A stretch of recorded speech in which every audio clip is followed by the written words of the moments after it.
Very good morning to you, Lord Deben. Morning. Good to see you. And may I first hand over to Bishop Patrick, who will introduce our first part today. Thank you, Bishop. Good morning, everyone. Thank you so much for your participation. Pope Francis, as has been mentioned, offers us and the wider world great leadership in his passionate and well thought through theological lens on our urgent need to respond to the cry of the earth in reaction to our abuse of the environment. And he's highlighted the impact upon us all, but in particular, some of the poorest people of the world. We're aware in our diocese of the parts of the Lincolnshire coastline that are under threat, but that is as nothing compared to whole islands threatened with being totally underwater. I thank the Justice and Peace Commission and Paul Bodenham and the Caritas team for organising this very important conference. As a diocese, we continue to find ways in response to that vision of Pope Francis, laid out particularly in Laudato Si, to change our outlook and our collective behaviour so as to safeguard our common home. We know we are called to an ongoing conversion of heart and mind. It's part and parcel of being a Christian. But part of that conversion is, as we know, a journey towards integral ecology. And less than a week now since COP26, we gather today to launch our Pioneer Parishes programme and to seek the guidance and expertise of our guest speakers, the first of which is Lord Deben. I thank all those speakers in advance. But now I'm delighted that Lord Deben has made the space in what we know is a very busy diary to speak to us this morning. Lord Deben, as you know, is chair of the Climate Change Committee, an independent statutory body which advises the UK and the devolved governments on emission targets and which reports on progress made in reducing greenhouse gas emissions and preparing for and adapting to the impacts of climate change. He was the UK's longest serving Secretary of State for the Environment, 1993 to 1997. And in his long and distinguished career, he has held several other high-level ministerial posts, including Secretary of State for Agriculture, Fisheries and Food, 1989 to 1993. And as we know, and importantly, he has recently attended COP26. And so in welcoming him, we very much look forward to hearing his assessment of the successes and shortcomings of COP26 from his perspective, and how as a diocese we can best rise to this urgent challenge of climate change. As a diocesan curia, in our parishes, schools, our religious houses, and of course, in partnership with others around us throughout the diocese. Lord Deben, thank you so much. We look forward now to hearing from you. Well, thank you very much, Bishop, and I'm only sorry that we are not meeting in person, but there we are.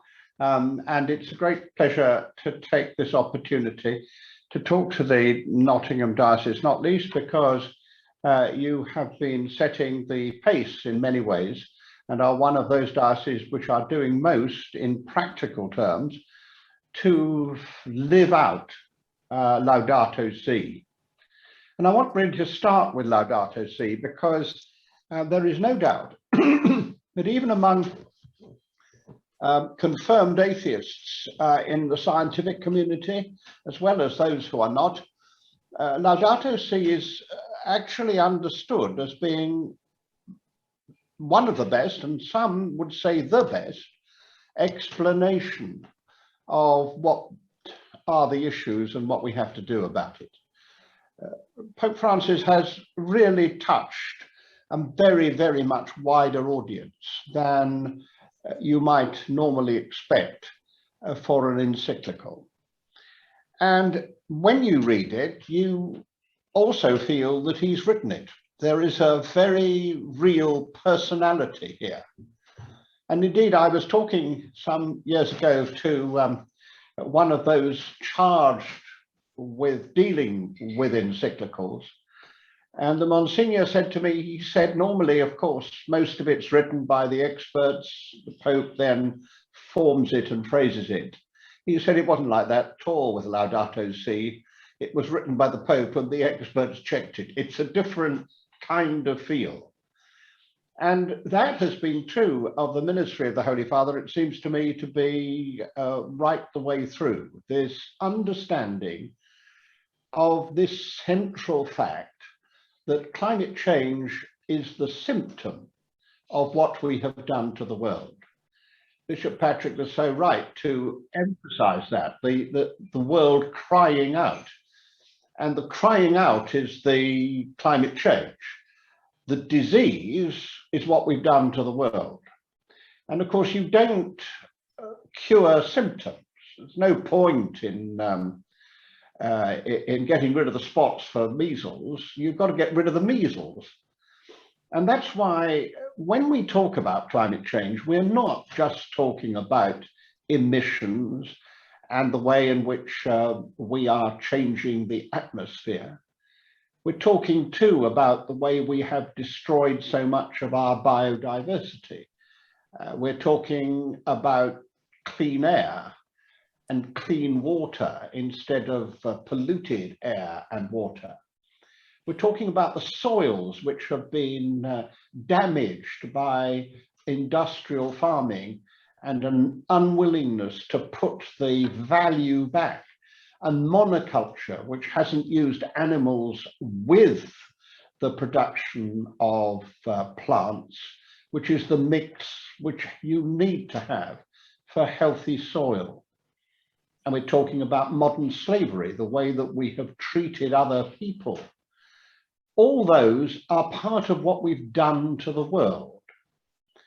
And the big central issue is that human beings have stepped outside their proper role. We are too powerful and too selfish about our power. I've never really understood what the technical and detailed definition of original sin is, but the bit that seems to me to be very clear about it is that it is this inability to see beyond the end of one's nose.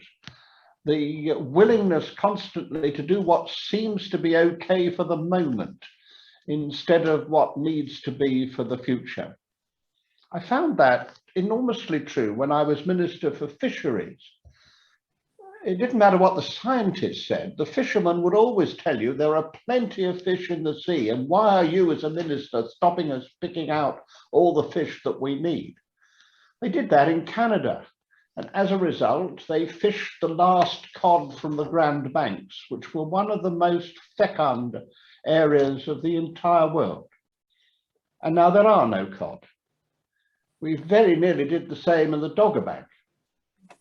When we were children, we remember the Dogger Bank as being the exemplar of where the fish came from. What has happened, of course, is that we have removed the fish, and the decline in fish is only one more symbol of what, or example of what we have actually done to the world. So when one looks at that, perhaps it would be worthwhile thinking about those who don't actually get it. I very rarely need at a meeting to explain to people that climate change is happening. But when recently I addressed the bishops of the Church of England, which for a Catholic convert was somewhat difficult, when I addressed the bishops, one of the questions was worth remembering. It was from a bishop who said, okay, we all understand what you're talking about. We're all trying in our Anglican diocese to do what we should be doing. But what do you say to the person in the pew who just says, I don't believe in it? What do you say to them? And it strikes me that we all ought to have an answer which we can say very simply. And for me, it's pretty simple. I say to people, well, there's not much one remembers from one's science at school, but one does remember that what happened was that the world was too hot. And then gradually the emergence of bushes and trees drew out of the atmosphere a whole lot of carbon, which meant that it got cooler. And because it was cooler, we got fish and then reptiles, and then finally mammals and human beings. That's how God created the world. It was done that way. If that's true, and those trees and those bushes were laid down oil and gas, wouldn't be very odd, wouldn't it? If when you burnt it up and sent it back into the atmosphere, it reversed the process. That's exactly what's happened. You don't need to know very much to understand that if you put it all back into the atmosphere, of course, it warms the earth again, and that's what's happening. And I also remind them that although we have sought the heavens for such a long time, astronomy has been the oldest and the most supported of all science things. When we haven't found another world like this. Now, I'm not saying there isn't one, and I'm not saying we won't find one. But what I am saying is that it is very rare, even if it isn't unique. And therefore, if you have something rare, you don't play around with it. You do try to keep it as it should be. If you're holding a beautiful Fabergé egg, you don't chuck it about. And that's what we are doing with this world. We're chucking it about, not thinking about what we do with what is so remarkable a creation. And the last thing that I tend to say to people about it when we're discussing this whole issue is to quote a very remarkable member of Parliament whose wife is my godmother, because I had new godparents when I became a Catholic, and he was called Tristan Garrell Jones, now dead, but he said to one of the prominent climate change deniers, he said very simply this, he said, this was Lord Lawson, he said, what I want to say to you is, if you're right, and this is not a problem, then all we have done is to clean up the world. But if you're wrong and we follow you, then, and I'm afraid I'll say exactly what he said, we buggered up the planet. And that is actually the challenge. Even if people don't believe in it, the truth is that any kind of prudence, any kind of attitude to one's children would say, this is not something for me to put my views against the whole of the scientific community and of the church. One has to say, I think we ought to at least take preventative measures. And what happened at COP26 is that we moved those measures a stage further. Now, it didn't do all the things I'd have liked it to do. It never was going to. Bringing together every nation on earth is extremely difficult, and they are very different. You're dealing with countries like China and Russia, where you have a single man who makes all the decisions. You're dealing with countries like Brazil, where the president is manifestly odd, to put it at its nicest, who is actually under sentence from the equivalent of their Senate for murder because of his attitude to coronavirus. You're dealing with tiny countries like Tuvalu, countries which have really been left behind, like Togo.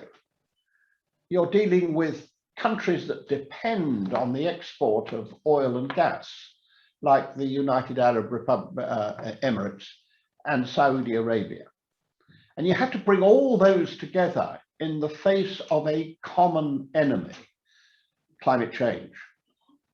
And they have of every kind of philosophy, every kind of religion. They come together to try to find a way. And they do so in a situation in which they are very unequal.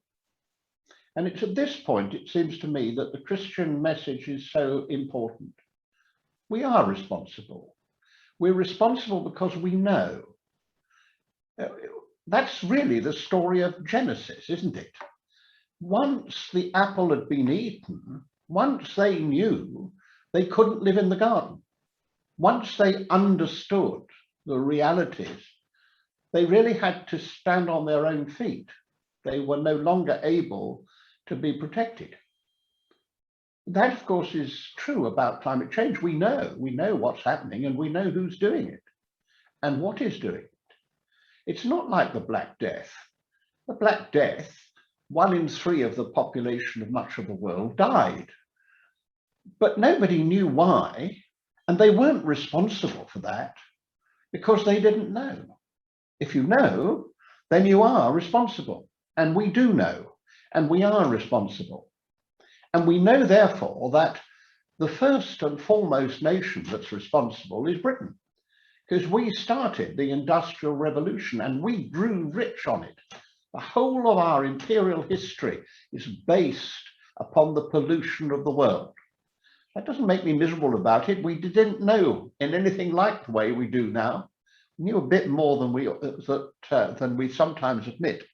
But we do now know, and we have to admit, that the reason that so many live so comfortably in Britain, the reason that we're able to have a welfare state and a national health service and all those things, is because of what we did to the atmosphere. And of course, we convinced other people too. And so the rich countries are rich because of their pollution. And that's why they have to pay for the poor countries. It's not just the normal matter of moral responsibility for your neighbor. It is physical responsibility for the state we're in. That wasn't done by Togo. That wasn't done by Vanuatu. That wasn't done by the poorest countries in the world. That was done by us, the rich, and we have to recognize it. And so that issue, of course, is part of this whole debate which goes on, even when you've committed yourself to reduce the emissions down so that the heat, growth in heat is kept to something like 1.5 degrees. And so what happened there at COP26 was a mixture of things. And it was a mixture of bringing together those nations, getting them to commit themselves to tougher targets, and also trying to work out how we would deal with those targets and to measure them and make sure that people do what they say they're going to do. That's called the rule book. And then the third thing, hugely important, was to convince the developing countries that we were really going to pay the price for them. Now, the government did very well to start with, in the sense that it set the best, toughest targets in the world, absolutely according to the scientific advice which the Climate Change Committee had given them. And what's more, they moved to stage 2 by producing their net zero strategy, which is immediately preceding the action they have to take. So they entered as president of this great meeting, having got that part right. There were 2 things they got utterly wrong, and we have to admit it. First of all was the immoral, unacceptable, and frankly, in my view, illegal decision to cut overseas aid from 0.7 to 0.5. That was in the Conservative Party manifesto. That was in the law of the land. And when I say I think it's illegal, they have avoided, as this government I'm afraid does, has avoided having what they should have done, which was to put a bill before Parliament to change the law, even if it were for a short period of time. Instead, they said, we are not breaking the law because we're going to bring it back. Well, we shall see.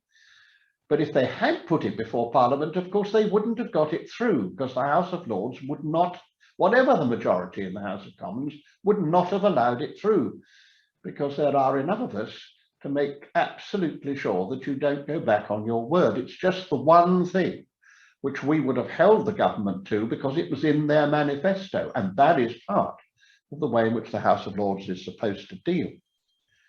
So we went in with a position in which the developing nations didn't feel confident because we had already shown them that we didn't keep our word. So there was this mixture, but then human life is like that.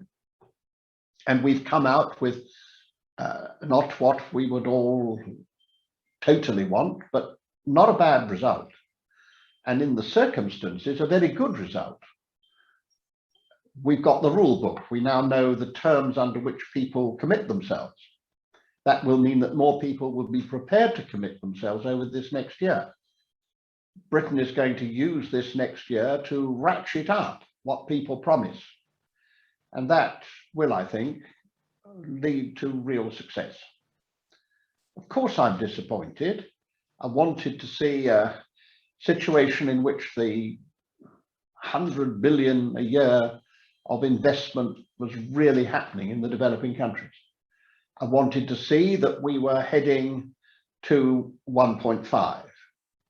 What happened was that instead of heading for something after over 3, we're now heading for something over 2. Well, it's not good enough, but it's on the way, and life is like that. And I shall go on working. I worked out the other day that this year is the 40th year that I have been working on climate change. So if God gives me a few more, I shall go on working, and I hope I shall see, I know I shall see this end. Now, I want just to say 2 other things. First of all, I've tried to say to people, there are 2 words that you have to keep in your mind whenever you think of climate change. One is optimism, because if we're not optimistic, we're not going to win. And some of the misery Martins, the sort of successors of the Puritans, who are always moaning on and never say thank you for the good things that are done, are the people who will destroy us. Because in the end, if we make people miserable about this, then they'll say, eat, drink and be merry, for tomorrow we die. There's no reason to do it. We can't. So you've got to be optimistic. And one does have to say that a mixture of Paris and now of Glasgow, we should realize that we are much further along the route to solve these problems than any of us thought was possible 10 years ago. But you also need a second word, and that is apocalypse. Because if we don't get it right, then we really do destroy the world. It is no good pretending that somehow or other something will turn up. The truth is, we are now so close to destroying that very delicate balance which keeps the seas running as they do, which keeps the oceans in place, and those things like the various tides and rain that actually save us. So close to changing the way our atmosphere works, so close to destroying the balance of nature, which gives us life. But we really do have to realize that optimism must not make us forget the apocalypse. So what in that case does the Diocese of Northampton do? And these are the last few things I want to say. First of all, you've started well. You've got to do what you are doing, which is to set up a mechanism whereby you constantly remind people, parishes and the diocese of what is their role. Then secondly, it seems to me that you have to set an example on a diocesan level of making sure that you yourself, as a diocese, reach net zero. Now, I know that's your aim, and that is the aim of the church as a whole, but that has to be worked out. And the detailed working of that from parish to parish and diocesan institution to diocesan institution is hugely important and needs to be transparent and public, because that's the very thing the government always gets wrong, because it doesn't do what is necessary to do in order to reach its end. I don't mean this government, I mean any government. That is the nature of government. And we have to set an example to show an institution that when it decides to do something, it has a plan and a program to reach that end, and that it carries that plan through. And it needs to carry it through in another exemplary way. I do get very depressed by one thing in this country. We are so bad at devolution to local authorities, to regional authorities, and to national authorities. Government always looks down on those and tells them what to do, when there should be a partnership. Now, I think that the diocese can set a real example by acting in partnership with the parishes, because it's the parishes that are actually going to deliver the goods. And the parishes do have to help individuals to remember that this isn't done by institutions in the end, it's done by individuals. And we mustn't allow ourselves to be put off by people who think that small things don't matter. I remember being interviewed once by John Humphreys, and John Humphreys said to me, well, he said, well, what can we do to deal with climate change? This is some 20 years ago.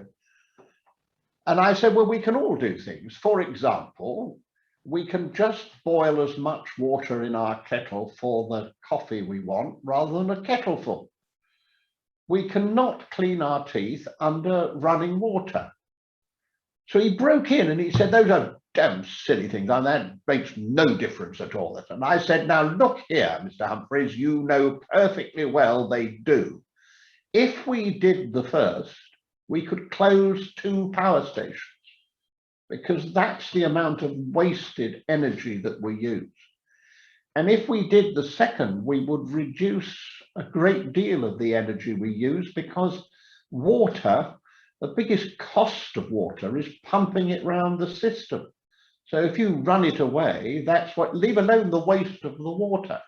And I said, we're going to find ourselves short of water. Now that was 20 years ago. That shortage is now very clear in some parts of your diocese.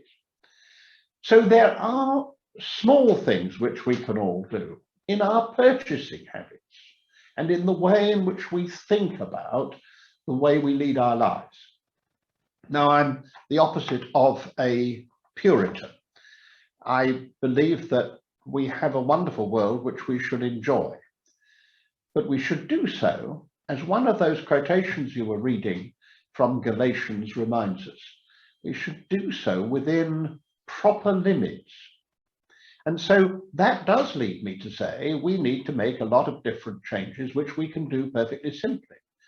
Veganism is not the way forward, because veganism denies the basic mix of farming which is necessary to rejuvenate the soil and to give to the soil the ability to grow future harvests. We have depleted the soil. We need to get back into the soil some of the goodness that it has lost, all of the goodness that it's lost, and animals help you to do that. But that doesn't mean to say that we don't also eat too much, and we eat too much meat. And we should be thinking of eating less meat, but better meat. It's much better to eat less, but choose the kind of meat that has been pasture fed so that it's part of the proper circle of growth, which is historic, natural, than to buy meat which is very cheap, but has been produced in an unnatural and industrial way. Now that means thinking about it. And that seems to me one of the things that we really do have to encourage Catholics to do. We need to be the salt that hasn't lost its savor. We need to be the yeast. We need to be those people who actually think out what they're doing.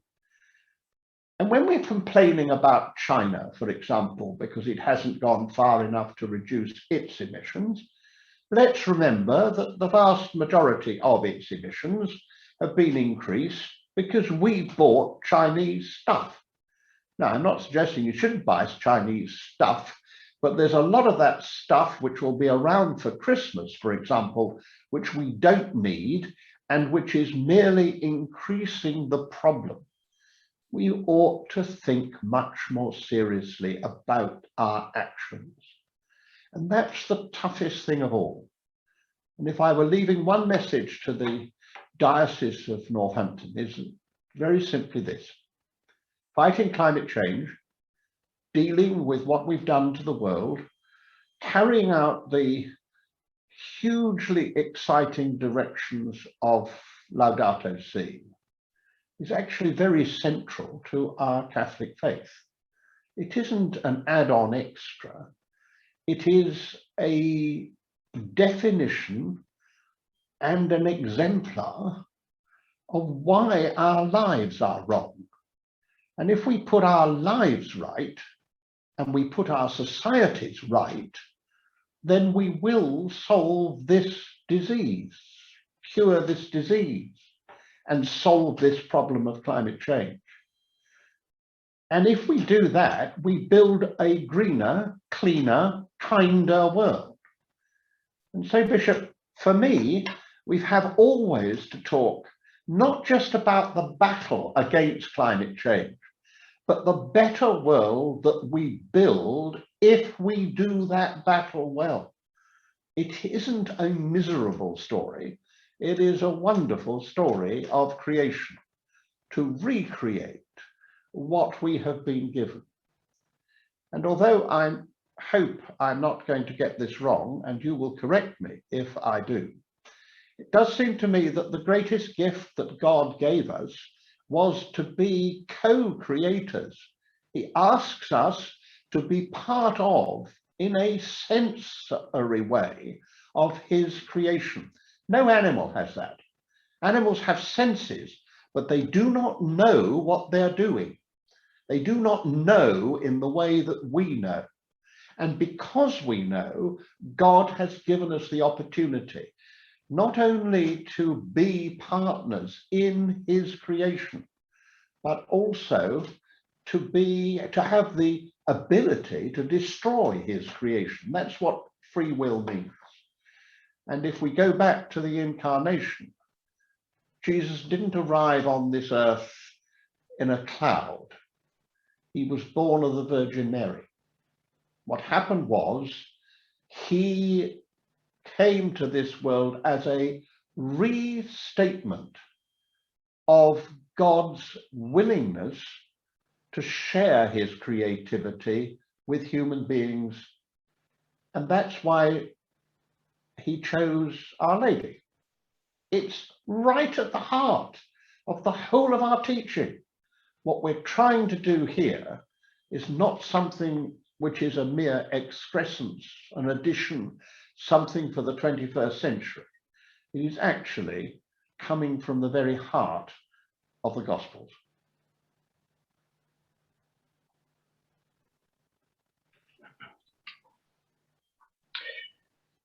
Thank you very much, Lord Deben. It's there was such a lot there to take up, and I hope people have been making notes as we've gone along, and I hope also that you'll be able to stay around for a little bit as we chew further on some of the challenges that you've raised for us.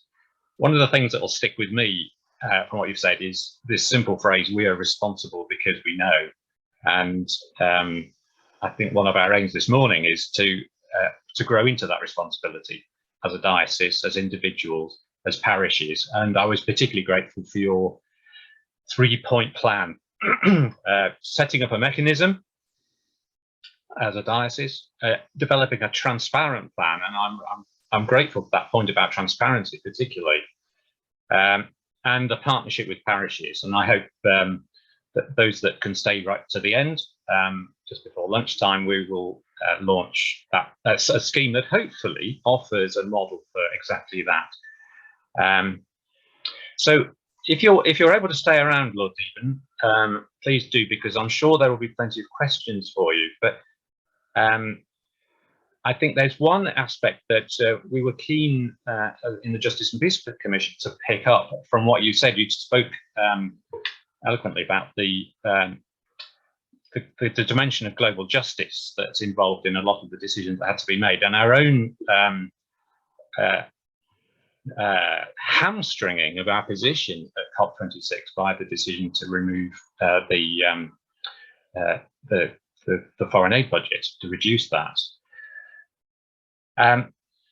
One of the things that's become increasingly apparent during the pandemic is the sheer ethnic diversity and the global diversity of our parishes, and that's caused a lot of reflection for us here in Caritas. And I've had conversations with many people in the room today about what that means for us, what responsibility, now that we know that, in just the same way as you said, Lord Deben, now that we know, and we've become so much clearer about the richness of the difference and diversity amongst our parishioners, what that means for our own witness to justice and for the global justice that was so sadly lacking in the proceedings of COP26.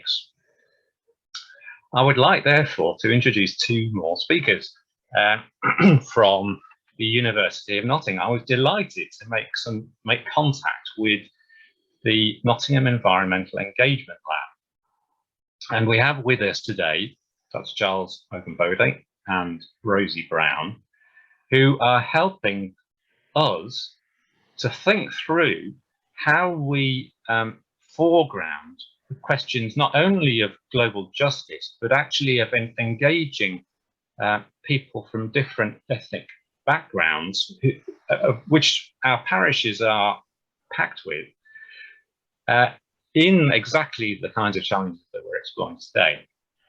So I wonder, Charles and Rosie, so good to see you. Would you like to introduce us to Neale, N-E-E-L, and we'll just take a little bit of a conversation after that, maybe, about how we can work together as a diocese with the university in taking these next steps.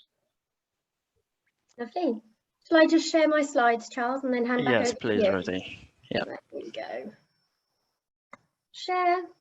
Can everybody see those all right now? Yeah. Yeah. Lovely. I'll hand back over to you then, Charles. Thank you. Good morning, everyone. Thank you very much, Paul. Thank you for inviting us. It's been really, really good to hear from Lord Deben about his reflections on COP26. So my name is Charles Ogunbode. I'm a assistant professor of psychology, and I generally do research in environmental psychology. Of course, climate change is the biggest environmental.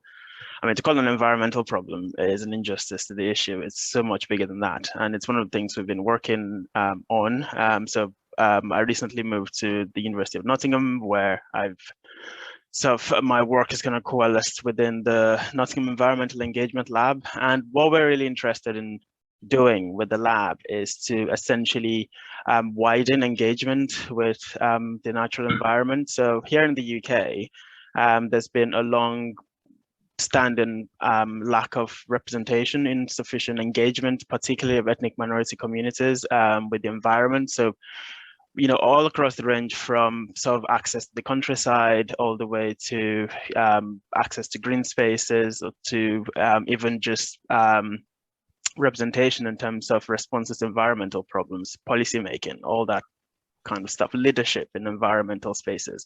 There's very poor representation of ethnic minorities across all of that. So that's one of the issues that we've kind of chosen to focus on, particularly within the context of climate change. And I think with climate change, the issue of representation and justice are important, because I like to say that, I like to think that you can't really talk about climate change without talking about the justice dimension. And I don't just mean the sort of global justice dimension. There's also a local element to it as well. Not everyone experiences climate change in the same way in the UK. Not everyone has an equal opportunity to contribute to how we respond to climate change as a society.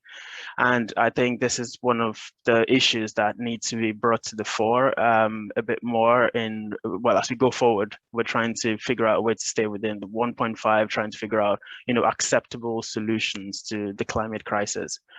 One of the projects we've been working on over the past year is called the Engage Project, which has basically been looking into how environmental organizations across the UK engage with ethnic minority communities.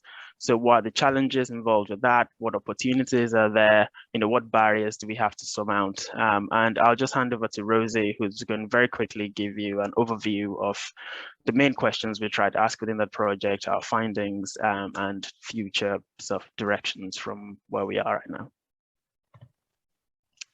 Over to you, Rosie. Thanks, Charles. That's great. Okay, so hi everyone, I'm Rosie Brown. I'm going to speak a little bit now about the Engage project in a bit more depth. So Charles and I began the Engage project in October of last year amid growing recognition that ethnic minority communities are severely underrepresented in the UK climate movement, despite facing increasingly disproportionate negative impacts from climate change and related environmental hazards.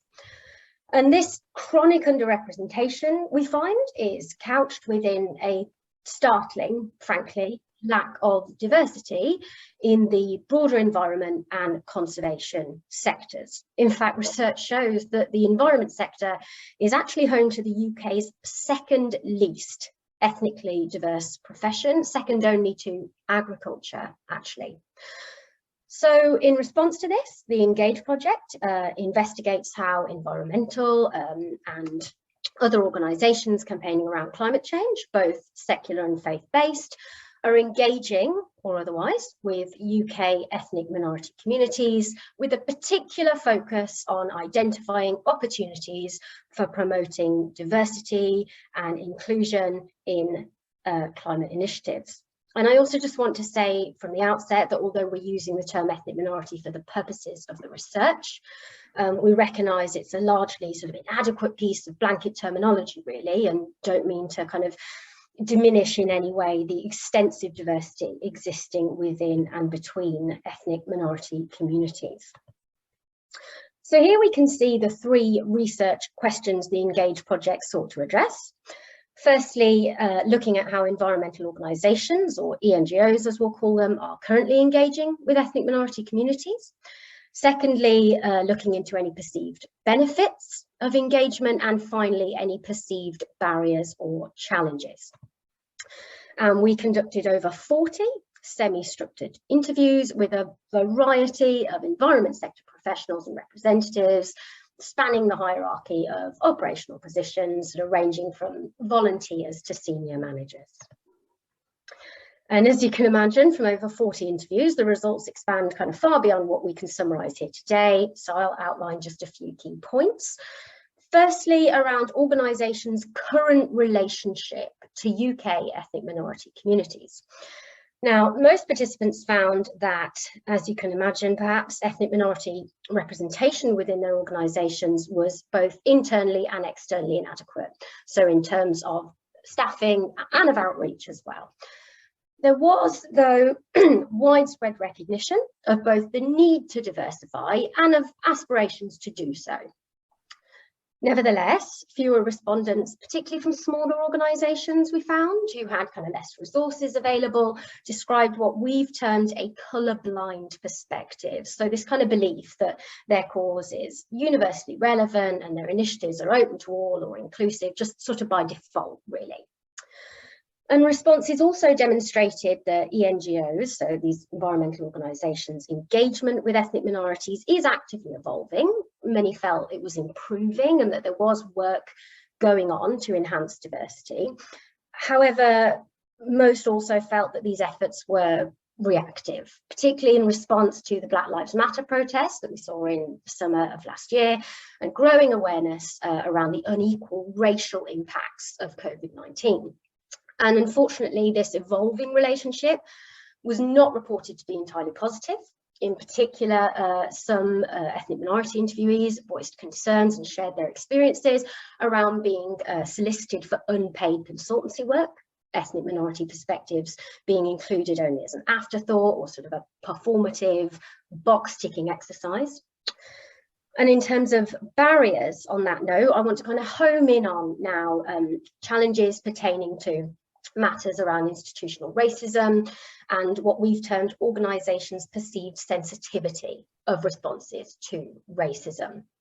So some respondents, for example, reported having either witnessed or experienced instances of conscious or unconscious silencing or exclusion of ethnic minority voices in the sector, underrepresentation of ethnic minorities in planning and decision-making levels of ENGO hierarchies, with ethnic minorities primarily expected really to adopt concerns and priorities predetermined by white-led organisations, as opposed to being involved in kind of shaping policy and that kind of thing.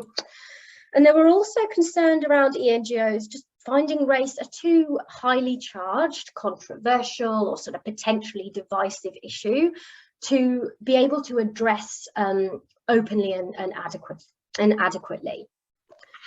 Other barriers related to what we've termed cultural influency, so lack of familiarity with ethnic minority communities' various priorities, concerns, experiences, and relatedly there were concerns around organisations' isolation of environmental from social concerns. So abstract framing of environmental issues, failing to acknowledge their intersection with matters of racial and social justice.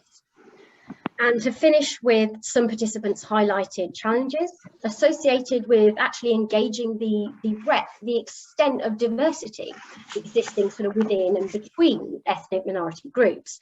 The fact that ethnic minority is, as I said at the beginning, really an inadequate blanket term, and you really cannot seek to build genuine relationships with people from such a vast variety of ethnicities and communities meaningfully, respectfully, or of course effectively with any singular approach. And on that note, I shall stop sharing my screen and I shall hand you back over to Charles.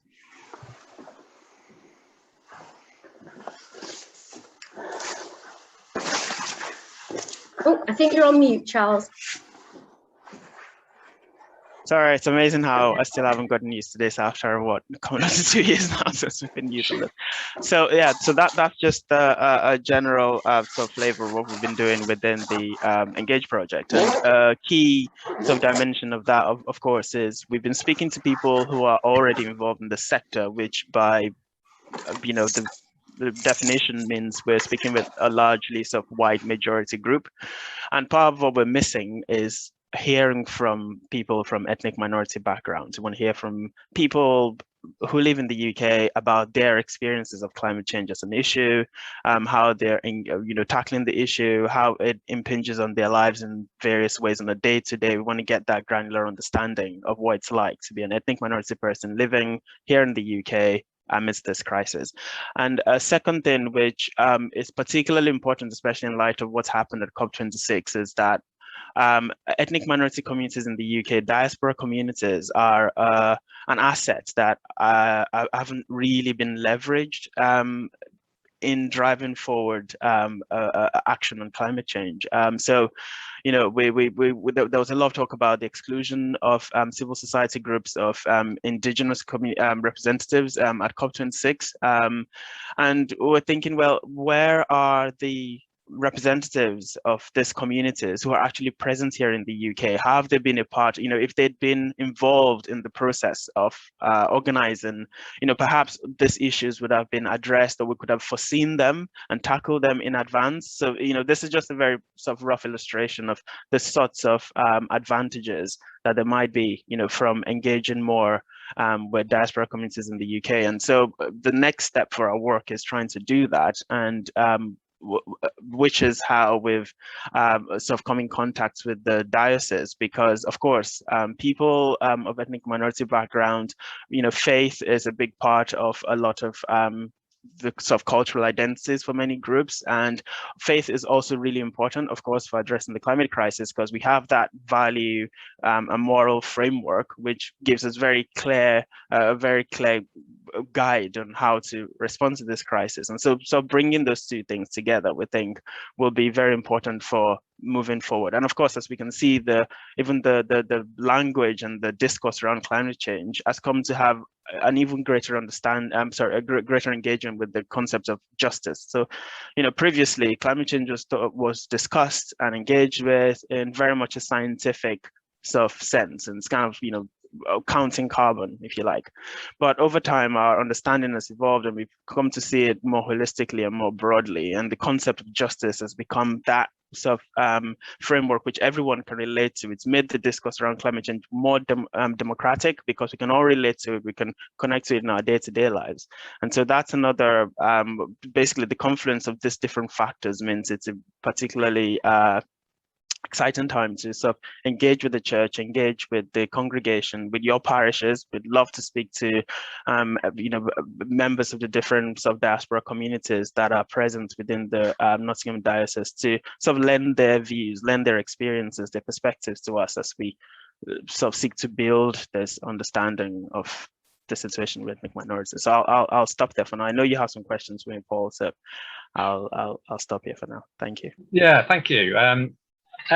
I think I would like to see this as the beginning of a conversation. I mean, of course, I think we have to look around, look at ourselves first, and we have a very similar profile, I guess, here today to many of the environmental organisations that we've been working with. We might not see ourselves as an environmental organisation, but there are still going to be issues of, as you say, unconscious bias and the kinds of difficulty that we present to people engaging with the sorts of things that we need to do around the environment and other causes as well, other aspects of the church's mission. So it will be really useful for us as a diocese to have your advice and insight over the next few weeks and months in pitching this piece of work. For me, it was triggered off by a conversation where I heard that there are people in our parishes who are working here, but who are sending money back home to places that are being hit by typhoons and by severe weather increasingly. And actually, there's a need for those stories to be told, and actually the global solidarity that needs to be built, that we saw lacking at COP26. This is the year to do it.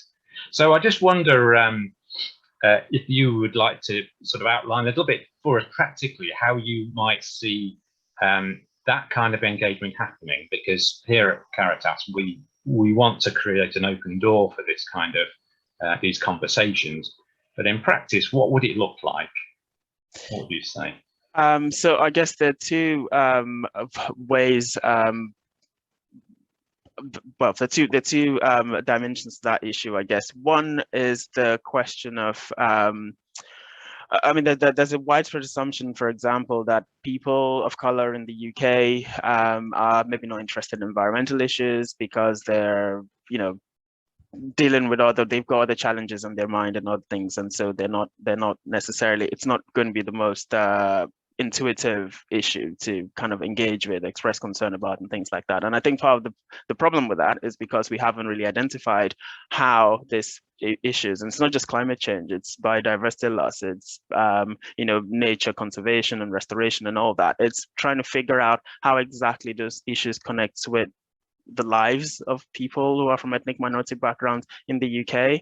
And then the second dimension is this connection with the international situation. So a lot of people who send remittances back home to people who've been affected by environmental issues, they're not necessarily thinking about those disasters in an environmental sense. So an example is in 2012, I was in Nigeria doing my national service, and there was a major flood where I lived.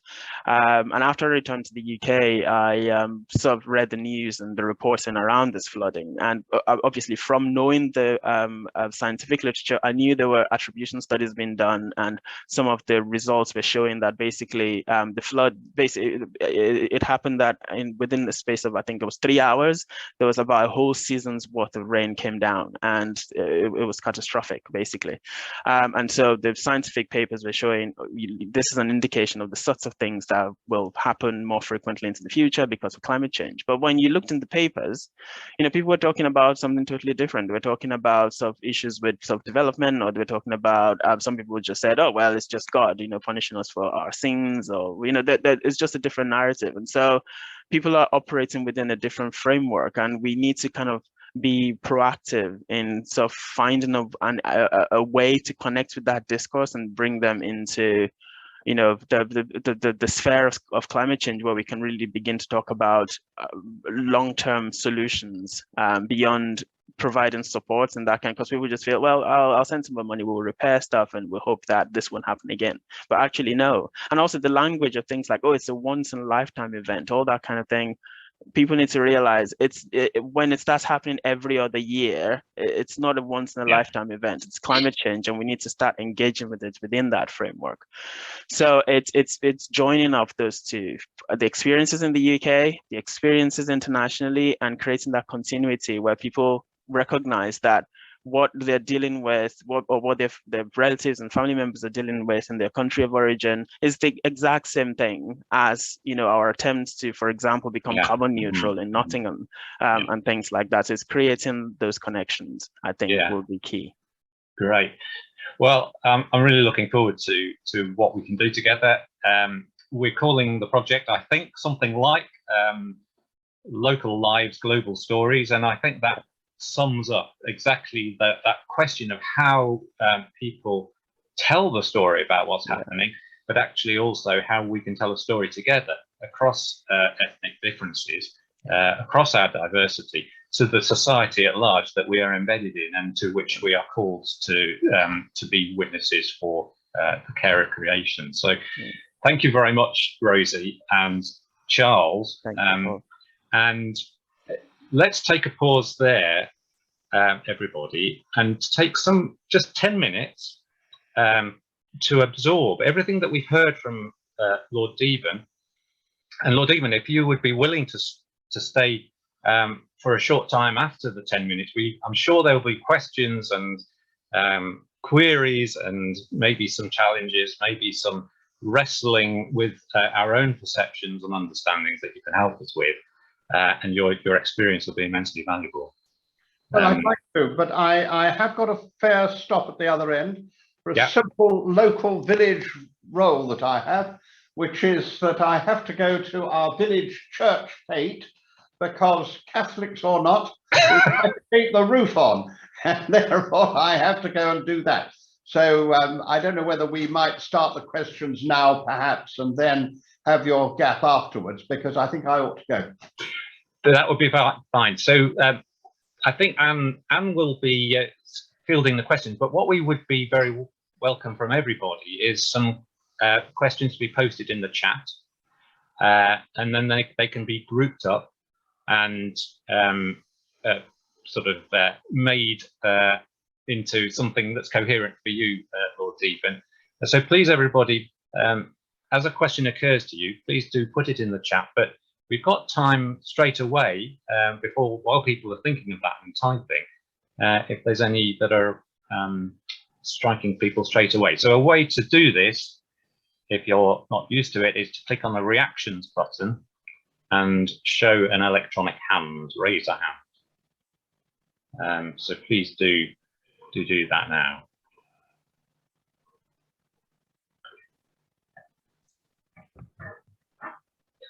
Maybe I could, while people are thinking of that, ask you, myself, what would you say should be the focus of our advocacy through this critical year? Because following COP26, the British government remains the president of the process. And so what would you feel would be the most fruitful avenue for us to make representations as people of faith? Well, the first issue is one which I always try to get people to do, which is to recognise that members of Parliament are really concerned with what happens in their own constituencies. And as a Catholic community in each of those constituencies, you have a real chance of making a difference. And the fundamental way to do that is to make sure that no member of Parliament goes away from his weekly or her weekly surgery without having had at least one of you there to put the points which you want to put about fighting climate change and about the international and national justice involved. Because frankly, they go back to Westminster feeling less and less comfortable if they find their constituents are saying this. And the trouble is, this does mean some organisation. And I know what I would do in the circumstances. I would make sure that every parish had a rota. They never told the Member of Parliament about it, of course, but they had a rota, and there would be somebody who would apply for a gap in the surgery every week, so that he never or she never went away without having the points of view of all the range of points of view, and actually realized that there were people there who were taking this seriously. So that is the mechanism. And I think the thing that you should be pressing home, nobody should go to any of those without raising the question of aid to the developing countries and saying you had it in your manifesto, because all parties had it in their manifesto. You had it in your manifesto.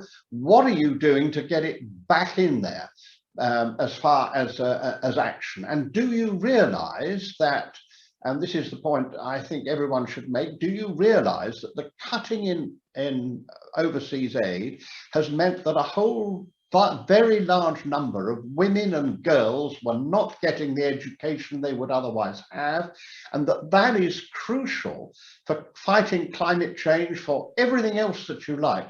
This is a priority, and the church has seen it as a priority as well. But why did you go along with it?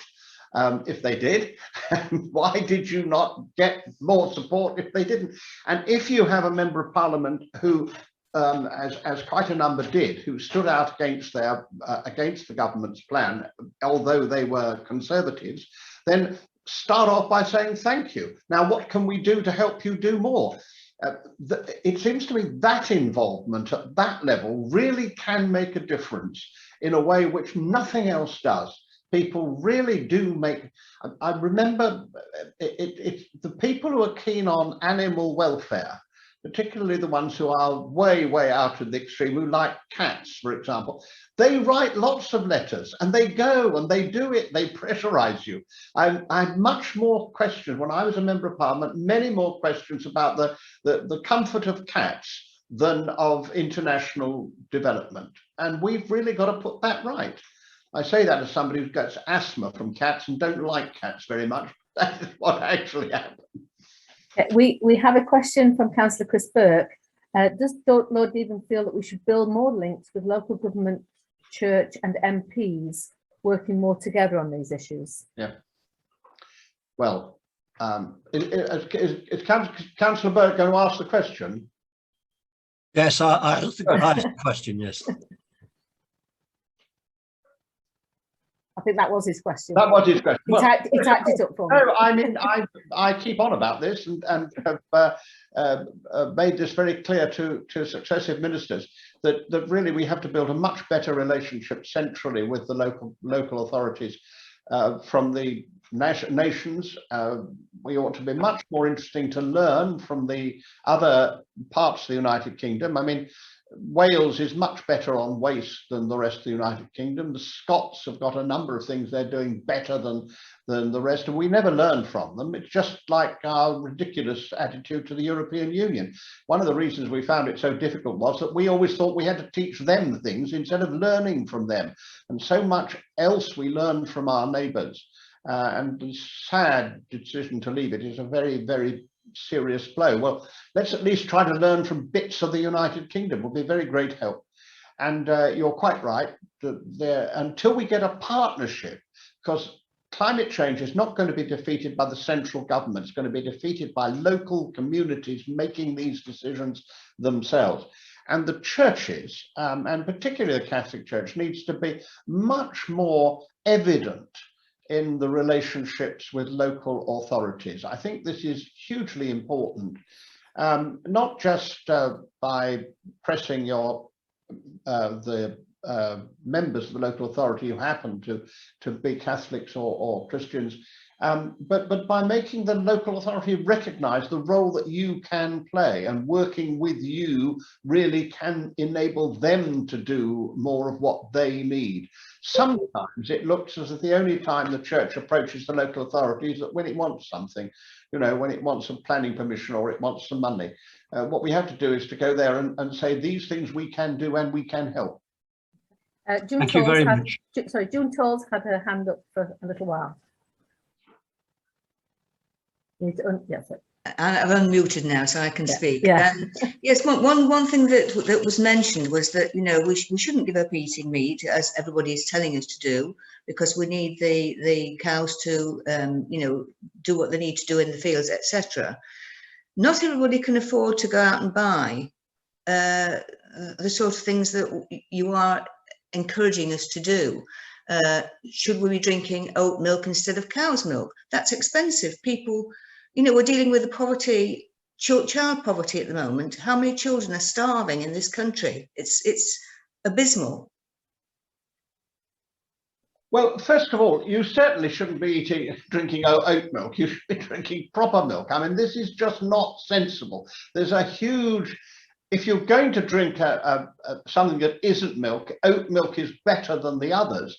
But if you drink almond milk, you do more harm to the environment than almost anything else, because the almonds are grown in areas which are very short of water, and they are very, very damaging to the environment. And an awful lot of this stuff is, frankly, other interests trying to ride on the bandwagon. Now, you're quite right. We have a shortage. We have a very significant number of people in Britain who are not able to afford a decent diet, and whose children are therefore hungry and badly fed. But let's not start there. Let's just start with ourselves. Those of us who are able to make choices should be making choices to eat less meat. Actually, we should eat less, because we are all eating too much, as we all know.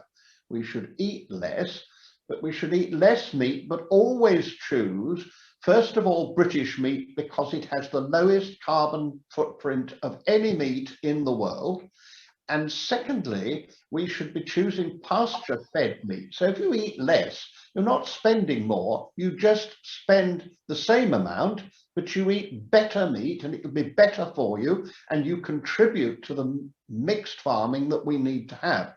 Now, the issue of those who can't afford is a much bigger issue but we put ourselves, those of us who can make these choices, we should do that first. And then we should be thinking about what we can be doing to help those less fortunate. And one of the problems is that because of the curious mechanisms that we have, very highly processed food is very often cheaper for people to buy than fresh lettuces and the like. And we've actually got to find ways of working with people like Fair Share and the others who are really doing some extremely good work here. And again, pressing government to make sensible dietary support. The biggest problem, if I may say to June Tall, is this. The most important period of a child's life are the first 5 years, and of that, the most important is the first 1,000 days. As you know, this is a sort of fact of life. And yet we spend very little money on that. If we spent the money on that and not on, even if you took it out of the whole education policy and put it into the under fives, you'd make a much bigger difference, because how people learn to eat, the mix of food that they have then, the way in which they learn to eat, does more in the future than any other thing. And we're just not taking any notice of it at all. So interaction between the local parish and nursery schools and the local council, and seeing how one can divert, even if you don't add to the money, divert money to the one thing that really matters, and that's that first year and then the following 4 years of child's life. And that's a very non-party situation. My son, who was a member of parliament, was working on this with the wonderful member for Birkenhead, Frank Field, a Labour member, because they both understood that that was what you had to do.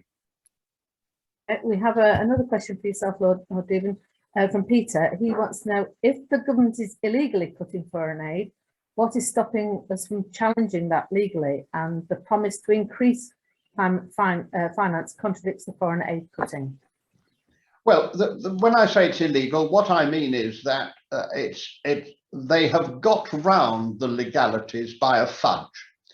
And if you notice that the Chancellor has now said that in 2024, they will go back to doing the 0.7, because it's at that point that we cease to have the emergency borrowings which COVID has arisen, because that's their argument. It is that COVID meant they have. And by doing that, technically, they haven't broken the law, in the sense that they are then saying this is a temporary period, and under the way the law is written, they can get away with that. But I myself believe in the spirit of the law, and they should have put it in front of Parliament. And it shows that they were uncertain of whether they could get it through, that they didn't. Thank you. Thank you very much, Lord Deben. It's been a privilege to have you here, and we must let you get off to the village plate, I think, if you need to. You've been very generous with your time, and I know how much in demand it is. So I would be very grateful if everybody could just send a sense of appreciation through the internet to Lord Deben for sharing the last hour with us. It's been absolutely wonderful. Thanks very much. Thank you. Thank you very much. Thank you. Thank you. But there is just a minute to take any questions for Charles and Rosie about the project that we're seeking to work with them with them on. So let me just say that this is subject to an application which we put into CAPOD. I know this is something that's of interest to CAPOD as well, so that we will be doing some work of some kind, but exactly how big and how ambitious it can be has yet to be seen. Any questions before we have a break to our friends from Nottingham University?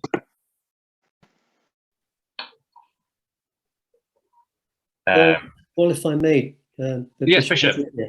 Just to say, I think that's a really, really positive move, and I hope it does get some financial support. It's been very much in my mind, as you will know, for a little while, and I think it's on Monday evening or sometime next week, I do have a Zoom meeting with the ethnic chaplains, and I know that you're going to be introducing, I think, yes, the beginning of this idea to them. So I just want to affirm it as, I think, a potentially good way for us to go. And I think, June, did you want to come in with a question, or was that from last time? No, I've said what I need to say. Thank you very much. Thank you. Karen, how about you? Yeah, I just wanted to say, just thinking about the sort of, I suppose, over the last 12 months, about the people that have really sort of caught my sort of attention around climate change, and that has been from some of those diverse communities. So I just wonder whether we need to flip it on the head a bit about how we think about that, because I think in my own community, it is people from the diverse communities that have brought that richness. and I'm going to call it out, particularly Peter. And Peter's been extremely inspiring, both practical actions, doing lots of newsletters, lots of information, all those things. You know, he's been great at doing all of that. And let's not forget, he also did lots of walking last year at Lent. So I think, you know, I think it's about us as a diocese seeing people from our diverse communities as leaders and learning from them. Yes, that puts it really well. The whole point of foregrounding the voices from across the world that are in our parishes. Thank you, Karen. Mike, yes. Yeah, I'd love a connection to those two academics from Nottingham University. I'm trying to solve on my own a very simple problem in a very rich ethnic mix of a parish with about 70% majority of Black and Asian parishioners. We go for coffee afterwards to the church hall 50 yards away across the car park. It struck me months ago that we're all white at that coffee. So I've started inviting people individually from the Black and ethnic community. And it's proving very difficult to get a mix. It's a simple problem. How do you get people from those communities to feel comfortable enough to come in for a coffee? I mean, it's a simple problem. And I've got some ideas, and I'd love, I'm obviously interested in the environment as well. And I'd love to be able to talk to those academics about the best way to mix. And in my view, well, I'm in a nature club and we go monthly walks and we look at whatever is out there, birds, trees, flowers. And I think when you walk, you mix and you talk. Yeah. So I'm ready for an experiment on how you mix the very basic issue of human culture. Yeah. Well, would love to talk to you, Mike, outside of this forum. So there's lots of programs they've sort of taken off, particularly in the last couple of years, around nature, people getting out into the country, going on walks and things like that, that's centered around sort of people of color, ethnic minorities in the UK. And there might be ideas that we could sort of cross fertilize from these other areas and bring to Nottingham as well. I mean, I've also I participated in a program that's been run by a group out of Sheffield, which essentially gets people from diverse communities out into the country, usually into the Peak District and places like that. And I went on one of those walks, and just to say, it was excellent for just interacting with people from all different communities. And I remember thinking, that would be great if we had something like this in Nottingham. So maybe that we could trial something with your parish if you have members who might be interested. Well, that's great. I'm in a nature club. We'd love more people to come on the walks. I'm in the parish where I want people to mix. So I'd love you to help us give it some structure. I'll be very interested in speaking about that. I'm sure if you didn't catch it in the presentation, Charles and Rosie have both could share their email addresses maybe in the chat. Yes. That would be good. So we've got, we mustn't delay too long because we have Raymond to hear from after a break, but we do have two more questions which we can perhaps just squeeze in from Chris and Maggie. Thanks very much for that, Paul, and thanks for your work today, can I say. Really found Rosie and Charles refreshing. I had a small role in establishing the University of Lincoln, and I found that, in fact, that relationship with our primary schools from the university and, in fact, the Pentecostal churches in my ward in Lincoln has been hugely beneficial. And I think certainly as Catholic parishes, there's more work in Lincoln we can do there. And maybe I should be doing it. But the thing I'm asking Rosie and Charles really is, how much do you think really we should be doing much more of this relationship work with our universities and more build? And Mike Harrington, I want to come on one of your walks, by the way. That's absolutely great. Thank you. Thanks. Thank you. Yeah, I think students are really critical. If anything, this came up in the projects we're doing, the environmental organizations, where they said often the pockets of diversity they've got come from students. So you have students from all, that's something as well that's really excellent about being in the UK. Our university system is so diverse. People come from all over, and to an extent they can serve as a bridge to these communities as well. You've got communities where people are kind of living sort of parallel lives basically, but when students come into the mix, they give that impression of diversity. They make your groups feel more open, more inviting, and then you can build on that to establish connections with the communities. But it does take a bit of persistence, a bit of a purposive focus on sort of establishing that relationship is what I found. I mean, in the case of our environmental groups, they have very short funding cycles and things like that don't really allow that work to happen. I imagine it's a slightly different scenario when we're talking about churches. The church is a much more permanent sort of presence in the community than an NGO. So I think, yeah, definitely that is an area where I feel relatively easy sort of wins, relatively easy progress can be made with building those connections. And thank you, Charles. And Maggie. Yeah, hi, morning everyone. I think I just wanted to say about talking about engagement with diaspora communities as well, that Catholic Association for Racial Justice. So I think they've got one on today, and they've got one next week on the synodality process and about engaging diaspora and diverse communities in our parish in that process. So I think I'm trying to find the link. I can't find it, but I'll try and find it before the end of today. Someone else might have it here that we can share with other people. So I think one workshop was today and there's another one next week. So it might be worth finding that out. And just again about engaging with your parish, there's lots of things happening now, looking at how parishes are opening up and what is our way forward, still going through this pandemic. And I know that people have engaged with their MPs. MPs have been amazed that Catholics have been wanting to speak to them, because we don't, as a rule, we tend to keep our head below the parapet. So I just wondered whether, as part of the process of going forward, is that we identify somebody to be that connection with that we raise those things in our parish, and that we have a person who does that contact. Likewise with our schools, they are doing amazing things. Seriously, if you've got a Catholic school in your parish, really engage with them, because they're doing it. And again, identify someone that can be that liaison. We need to have those communications and those connections and those relationships in our local communities. So that was all I wanted to say. Yeah, thank you, Maggie. And it reminds me that these conversations about the very specific issue of climate change will open up a whole range of other issues for us as a diocese.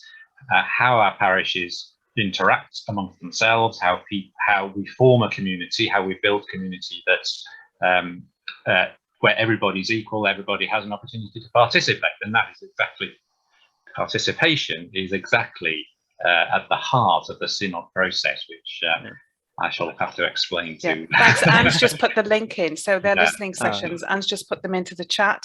So it might be that you might want to make parishioners in your parish aware that they are happening, and I think the next one is next week, so there's time to pass that on. Yeah, I must say thank you to both Charles and Rosie, and to everybody for your patience while we overrun slightly.